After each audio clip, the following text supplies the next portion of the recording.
সামনে পাশে উইকেট কথা বলা আছে এদিক সামনে করবেন চলো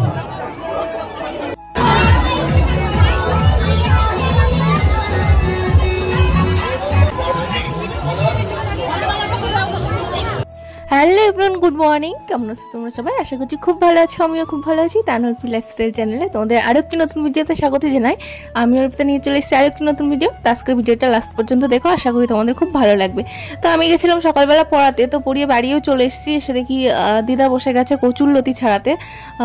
যেহেতু কচুরলতি ছাড়াতে অনেকটাই সময় লাগে, তো দেখো অনেকটা কাটাও হয়ে গেছে, হয়তো অনেক সকালেই বসেছিল। তারপর বাবা বাজার থেকে মাছ নিয়ে চলে এসছে, ওই জন্য আমি ড্রেস চেঞ্জ করে চলে এলাম মাছগুলো কাটতে।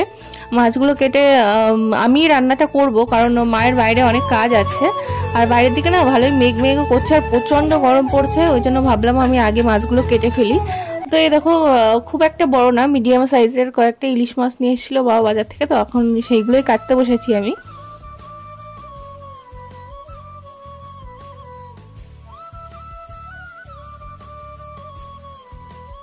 তো মাছগুলো যেহেতু খুব একটা বড় নয়, ওই জন্য আমি মায়ের কাছে শুনছিলাম যে কয় পিস করব আর মাথাটা কোথা থেকে কাটবো, কারণ আমি ঠিক বুঝতে পারছিলাম না। ওই জন্য মায়ের কাছে শুনে নিচ্ছিলাম। তো খুব বড় না বলতে একেবারে মিডিয়াম, আবার খুব ছোটও না, বেশ আরামসে 2-3 পিস হয়ে যাবে। ওই জন্য তো মার কাছ থেকে শুনে নিলাম যে কোথা থেকে কাটবো না কাটবো। তো আমি মাছগুলো কেটে নিই, তারপরে তোমাদের সঙ্গে দেখা হচ্ছে।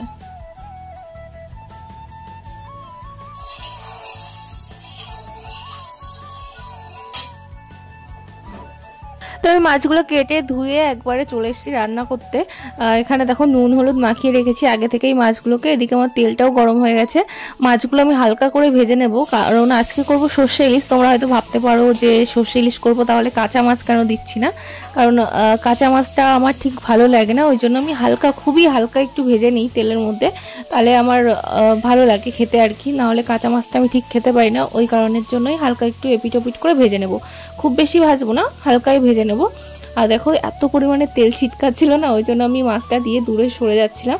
তো দেখো আমার মাছ কিন্তু ভাজা হয়ে গেছে, বললাম না খুবই অল্প পরিমাণে ভাজবো, এপিট ওপিট জাস্ট একটু তেলের মধ্যে গরম তেলে একটু ভেজে নিয়েছি। এখন মাছগুলোকে তুলে ফেলবো।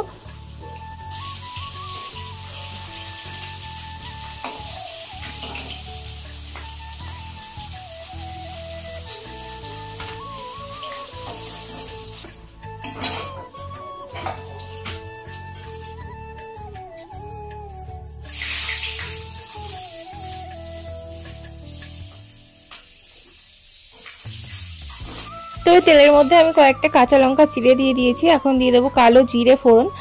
আমি সর্ষে ইলিশ করার সময় কালো জিরে আর কাঁচা লঙ্কাই ফোড়ন দিই, আর তেমন কিছুই দিই না। তো আমি জানি না ঠিক কে কেমনভাবে বানাই, আমি যেমনভাবে বানাই তেমনটাই তোমাদের সঙ্গে বললাম। তো এখানে দেখো আগে থেকে সর্ষে আর কাঁচা লঙ্কা অল্প একটু নুন দিয়ে আমি বেটে রেখেছিলাম। তো বেটে সর্ষেটাকে না সেঁকে রেখেছি, যাতে ওই কালো সর্ষে দিয়েছিলাম যাতে খোসাগুলো না থাকে, ওই কারণের জন্য আমি আগে থেকেই ভালোভাবে সেঁকে রেখে দিয়েছি, যাতে কোনো খোসা না যায় বাটিটার মধ্যে। তো ওদিকে আমার মাছটা রান্না হতে হতে আমি এদিকে দেখো কয়েকটা মাছ বেশি থেকে গেছিলো, মানে সবগুলো তো রান্না করছি না, মাথার দিকটা আর লেজের দিকটা ছিল, তো সেগুলোই আমি এখন নুন হলুদ মাখিয়ে রাখছি। আর মাছটা রান্না হয়ে গেলে এগুলো ভেজে রেখে দেবো পরে খাওয়ার জন্য। তো ওই জন্য এখন মাছটা প্রায় হয়ে এসছে আমার রান্না, ওই জন্য আগে থেকে নুন হলুদটা মাখিয়ে রাখছি যাতে মাছগুলো তাড়াতাড়ি ভেজে রাখতে পারি। তো দেখো আমার সর্ষে ইলিশ পুরো রেডি হয়ে গেছে। আমি এখন যাব মাছগুলো ভেজে রেখে স্নান করতে, তাহলে তোমাদের সঙ্গে আবার পরে দেখা হচ্ছে।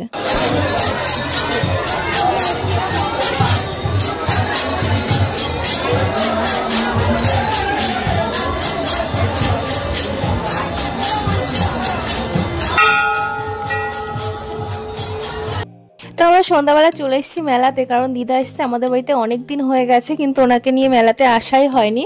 কারণ কি বলতো, এই কদিন এত পরিমাণে ভিড় হচ্ছে আর প্রতিদিন বৃষ্টি, ওই কারণের জন্য ওনাকে নিয়ে আর বেরোনো হয় না। তো আজকে ভাবলাম আজকে ওনাকে নিয়ে চলেই আসি। তো আমি মা এসছি, আমি মা আর দিদা এই তিনজনেই এসছি মেলাতে। তো দেখো আজকেও এত পরিমাণে ভিড় না, আর প্রচণ্ড গরম মেলার ভিতরে, মানে আমি পুরো ঘেমে যাচ্ছি, আমাকে দেখেই তোমরা বুঝতে পারছো। আর এখানে দিদা একটা খড়ি মাটি নেবে, ওই জন্য দাঁড়িয়ে আছে, কিন্তু উনি চান্স পাচ্ছে না দেখার। তো আমি বললাম তুমি সরো, আমি দেখে দিই। না ও যেটা নেবে, এই যে লাল লাইটের আলো, ওই যে লাল লাইট দেওয়া আছে তাই। এই যে একই, এই সব এক। এটা ভালো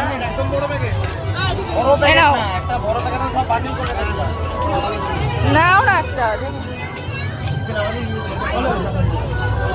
এই দোকানটাতে দেখো সমস্ত কিছু পুজোর সামগ্রী বিক্রি হচ্ছে, যেমন পুজোর বাসন থেকে শুরু করে সমস্ত কিছু, এমনকি ঠাকুরের মূর্তিও আছে।